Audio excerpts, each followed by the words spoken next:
Hello friend. तो कैसे हैं आप लोग। आशा करता हूँ आप सभी अच्छे होंगे और तैयारी आप लोगों की काफ़ी अच्छी चल रही होगी।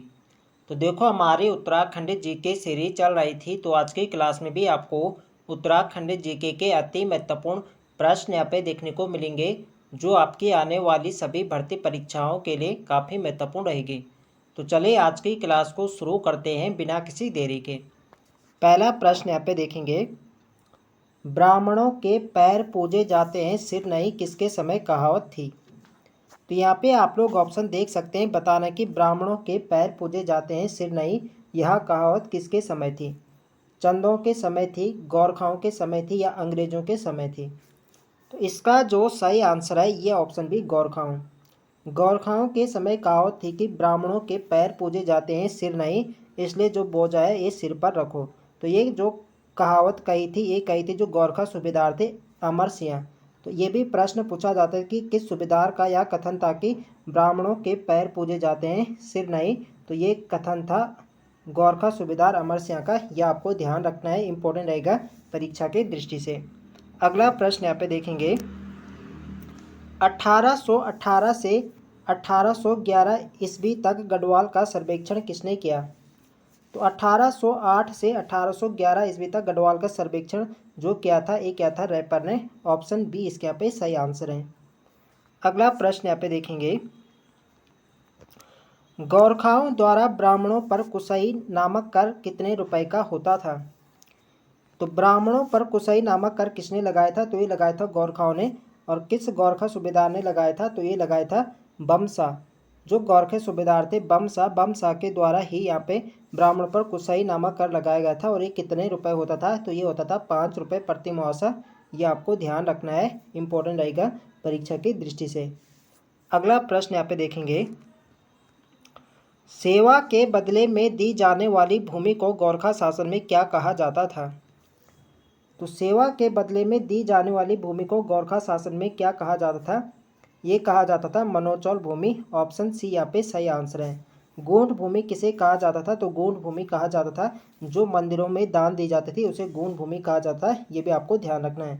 और जो सेवा के बदले में दी जाती थी इसे मनोचौल भूमि कहा जाता था, ये आपको ध्यान रखना है। अगला प्रश्न यहाँ पे देखेंगे, चंद राजाओं द्वारा लगाए गए कर 36 रकम एवं 32 कलम को किसने समाप्त किया था। तो चंद राजाओं के जो कर थे 36 रकम एवं 32 कलम इनको किसने समाप्त किया था, तो इनको समाप्त किया था गोरखाओं ने, ये आपको ध्यान रखना है। ऑप्शन ई इसके यहाँ पे सही आंसर है। अगला प्रश्न यहाँ पे देखेंगे, शादी व विवाह के समय दिया जाने वाला कर कौन सा था। तो शादी व विवाह के समय कौन सा कर यहाँ पे लिया जाता था गोरखा काल में, पुंगाड़ी कर लिया जाता था या टीका भेंट या कुसैया तिमारी। तो शादी व ब्याह के समय जो कर यहाँ पे लिया जाता था ये लिया जाता था टीका भेंट। इसका सही आंसर है ऑप्शन बी। पुंगाड़ी क्या था, तो पुंगाड़ी एक प्रकार का भूमि कर था। अगला प्रश्न यहाँ पे देखेंगे, सैनिकों को वेतन किस कर से दिया जाता था। तो सैनिकों को जो कर दिया जाता था ये दिया जाता था पुंगाड़ी कर से। पुंगाड़ी एक प्रकार का क्या था, ये भूमि कर था, इससे सैनिकों को वेतन दिया जाता था, ये आपको ध्यान रखना है। अगला प्रश्न यहाँ पे देखेंगे, प्रत्येक नौजवान से 1 रुपये में लिया जाने वाला कर कौन सा था।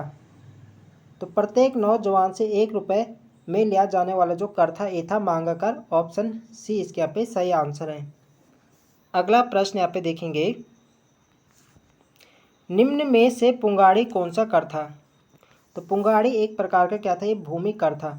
भूमि को ही क्या कहा जाता, पुंगाड़ी। ठीक है, तो इसी को क्या कहा जाता, भूमि कर। तो पुंगाड़ी क्या था, एक प्रकार का ये भूमि कर था। ऑप्शन यहाँ पे सही आंसर हो जाएगा।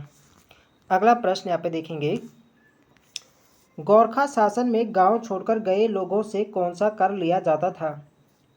तो गोरखा शासन में जो गांव छोड़कर गए लोग थे इनसे यहाँ पे कर लिया जाता था, तो इनसे लिया जाता रहता कर। इसका सही आंसर है ऑप्शन बी। बी इसके यहाँ पे बिल्कुल सही आंसर है। देखो फ्रेंड्स, सभी प्रश्न यहाँ पे प्रीवियस ईयर प्रश्न है जो किसी न किसी एग्जाम में पूछे जा चुके हैं। तो वीडियो पसंद आ रही तो फ्रेंड्स वीडियो को लाइक करें, शेयर करें, और जो लोग चैनल पर नए हैं चैनल को सब्सक्राइब करें। नेक्स्ट क्वेश्चन है हमारा, भाबर में पहाड़ी पशु चारकों द्वारा गोरखा शासन में कौन सा कर लिया जाता था। तो भाबर में पहाड़ी पशु चारकों द्वारा गोरखा शासन में कौन सा कर लिया जाता? दौन्या कर लिया जाता या टीका भेंट या मौकर या उपरोक्त सभी। तो इसका जो सही आंसर है यह ऑप्शन ए दौन्या कर। भाबर में पहाड़ी पशु चारकों द्वारा गोरखा शासन में दौन्या कर इनसे लिया जाता पहाड़ी पशु चारकों से, यह आपको ध्यान रखना है। अगला यहाँ पे देखेंगे शिल्प कर्मियों एवं जागरिया ब्राह्मणों से गोरखाओं द्वारा लिया जाने वाला कर था।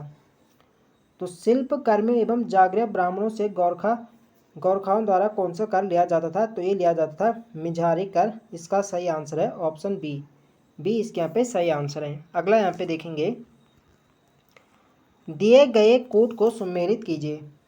तो यहाँ पे आप लोग देख सकते हैं एक तरफ यहाँ पे दे रखे हैं, यहाँ पे बताने के कौन सा कर यहाँ पे किससे लिया जाता था। जैसे टांड कर, तो टांड कर किससे लिया जाता था? तो टांड कर लिया जाता था बुनकरों से। इसका होगा यहाँ पे पहले यहाँ पे हो जाएगा। मरो कर जो लिया जाता था ये लिया जाता पुत्रहीन व्यक्ति जिनके यहाँ पे पुत्र नहीं होते थे उनसे यहाँ पे मरो कर यहाँ पे लिया जाता है। यहाँ पे पहला के यहाँ पे पहला हो जाएगा और दूसरा का यहाँ पे तीसरा हो जाएगा। और घीकर जो लिया जाता था ये लिया जाता दुधारू पशुओं से, इसके यहाँ पे दूसरा हो जाएगा। और सलामी क्या था? तो सलामी एक प्रकार का क्या था? नजराना था, इसके यहाँ पे चौथा हो जाएगा। तो इसका सही क्या बन रहा है? 1 3 2 4। तो 1 3 2 4 कौन से ऑप्शन में है? तो 1 3 2 4 आपके ऑप्शन ए में है, तो ये यहाँ पे राइट आंसर हो जाएगा। अगला यहाँ पे देखेंगे छिपाही संपत्ति में गोरखा शासन में लगने वाला कर कौन सा है? तो छिपाही संपत्ति में गोरखा शासन में कौन सा कर यहाँ पे लिया जाता था? तो ये लिया जाता था यहाँ पे बहता कर। इसका सही आंसर होगा ऑप्शन बी। देखो जो गांव छोड़कर जो गए लोग थे उनसे यहाँ पे रहता कर लिया जाता था और छिपाही संपत्ति पे यहाँ पे बहता कर यहाँ पे लिया जाता है, ये आपको ध्यान रखना है। अगला यहाँ पे देखेंगे राज्य कर्मचारियों से लगान की जानकारी लेने हेतु दिया जाने वाला कर था। तो राज्य कर्मचारियों से लगान की जानकारी लेने हेतु दिया जाने वाला जो कर था ये था जान्य सुन्या कर। तो जान्य सुन्या कर यहाँ पे लिया जाता था लगान की जानकारी लेने वाले कर्मचारियों से। ऑप्शन सी यहाँ पे सही आंसर है। अगला यहाँ पे देखेंगे गोरखा शासन में काश्तकारों से कर किस आधार पर लिया जाता था? तो गोरखा शासन में काश्तकारों से कर किस आधार पर लिया जाता था? तो ये लिया जाता था ठेकाबंदी से। इसका सही आंसर है ऑप्शन ए। अगले यहाँ पे देखेंगे शायर निम्न में से क्या था? तो बताने कि शायर इनमें से क्या था? शादी करता या सीमा चुंगी करता या मरो करता या कोई नहीं। तो इसका सही आंसर है ये ऑप्शन बी सीमा चुंगी कर। शायर एक प्रकार का सीमा चुंगी करता, बी इसके यहाँ पे सही आंसर है। अगला यहाँ पे देखेंगे ब्रिटिश एवं नेपाल का युद्ध का कारण क्या था? यानी अंग्रेजों और गोरखाओं के बीच युद्ध का कारण क्या था? तो इनके बीच का युद्ध का जो कारण था ये था गोरखपुर का बुटवल प्रांत। ऑप्शन ए इसके यहाँ पे सही आंसर है। देखो फ्रेंड्स वीडियो पसंद आ रही तो फ्रेंड्स वीडियो को लाइक करें, शेयर करें और जो लोग चैनल पर नए हैं चैनल को सब्सक्राइब करें। नेक्स्ट क्वेश्चन है हमारा लॉर्ड हेस्टिंग ने गोरखाओं के विरुद्ध युद्ध की घोषणा कब की थी? तो यहाँ पे आप लोग ऑप्शन देख सकते हैं। इसका जो सही आंसर है ये ऑप्शन बी नवंबर 1814। नवंबर 1814 में लॉर्ड मोयरा ने गोरखों के विरुद्ध युद्ध की घोषणा करी थी। ऑप्शन बी हमारे यहाँ पे सही आंसर हो जाएगा। अगला प्रश्न यहाँ पे देखेंगे अंग्रेजों ने गोरखाओं के विरुद्ध हेतु अपनी फौज को कितने भागों में बांटा था? तो अंग्रेजों ने गोरखाओं के विरुद्ध युद्ध हेतु अपनी फौज को 4 भागों में बांटा था। ऑप्शन इसके यहाँ पे सही आंसर है। अगला प्रश्न यहाँ पे देखेंगे अंग्रेजों ने बिहार के रास्ते नेपाल की राजधानी काठमांडू पर किसके नेतृत्व में आक्रमण किया था? तो अंग्रेजों ने बिहार के रास्ते नेपाल की राजधानी काठमांडू पर किसके नेतृत्व में आक्रमण किया था? तो ये क्या था? मेजर जनरल मार्ले के नेतृत्व में। ऑप्शन सी इसके यहाँ पे सही आंसर है। अगला प्रश्न यहाँ पे देखेंगे मेजर जनरल वुड के नेतृत्व में अंग्रेजों द्वारा किस स्थान पर आक्रमण किया गया? तो मेजर जनरल वुड के नेतृत्व में अंग्रेजों द्वारा किस स्थान पर आक्रमण किया गया था? तो ये किया गया था गोरखपुर पर। ऑप्शन बी इसके यहाँ पे सही आंसर है। अगला प्रश्न यहाँ पे देखेंगे देहरादून खलुंगा किले पर किसके नेतृत्व में गोरखाओं के विरुद्ध आक्रमण किया गया था? तो देहरादून खलुंगा किले पर किसके नेतृत्व में गोरखाओं के विरुद्ध आक्रमण किया गया था? तो ये किया गया था जनरल जिलेस्पी। इसका सही आंसर होगा ऑप्शन डी। डी इसके यहाँ पे सही आंसर हो जाएगा। अगला प्रश्न यहाँ पे देखेंगे, खलुंगा किले एवं नाला पानी किले में गोरखाओं का नेतृत्व किसने किया था? तो खलुंगा किले एवं नाला पानी किले में गोरखाओं का नेतृत्व किसने किया था? तो ये क्या था? बलभद्र सिंह थापा ने। ऑप्शन बी इसके यहाँ पे सही आंसर है। अगला प्रश्न यहाँ पे देखेंगे, ब्रिटिश सेना ने दून घाटी पर हमला कब किया था? तो ब्रिटिश सेना ने दून घाटी पर कब हमला किया था? तो ये क्या था? 24 अक्टूबर 1814 को।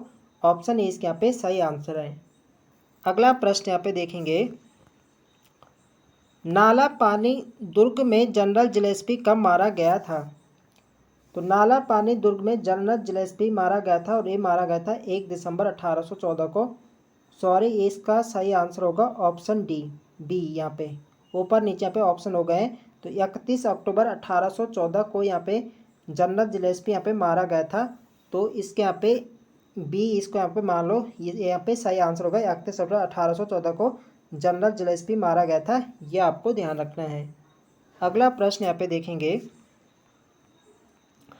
ब्रिटिश सेनापतियों में योग्यतम सेनापति कौन था?